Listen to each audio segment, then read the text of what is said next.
Today we hosted a virtual event here at CEPS on the question of what the EU can do to Russia's current military buildup near the Ukrainian border. And this is a very multifaceted and dynamic topic, and it really came out from today's event. One, of course, remains that the question of Russia's place in Europe and in the European security system remains to this day on the historical agenda.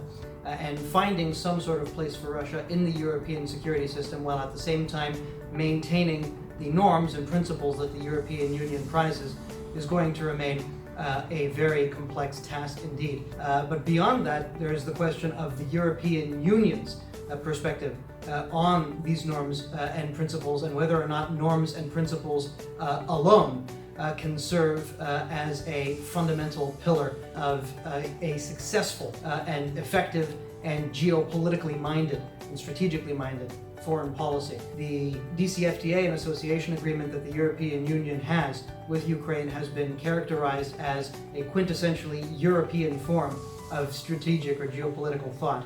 But the fact that the EU is not at the table right now as the future of European security is being negotiated raises questions about whether or not norms and regulations and principles and trade alone can serve as an effective vector for an influential EU foreign policy. Perhaps in some respects, for example, as it relates to the forthcoming anti-coercion instrument being developed to deal with China's unofficial actions vis-a-vis Lithuania. But when it comes to the question of European security and the role that the EU plays on its own continent, its own role and its own influence remain very much up in the air. And these are issues that we hope to unpack even further in our research at CEPS over the weeks and months ahead.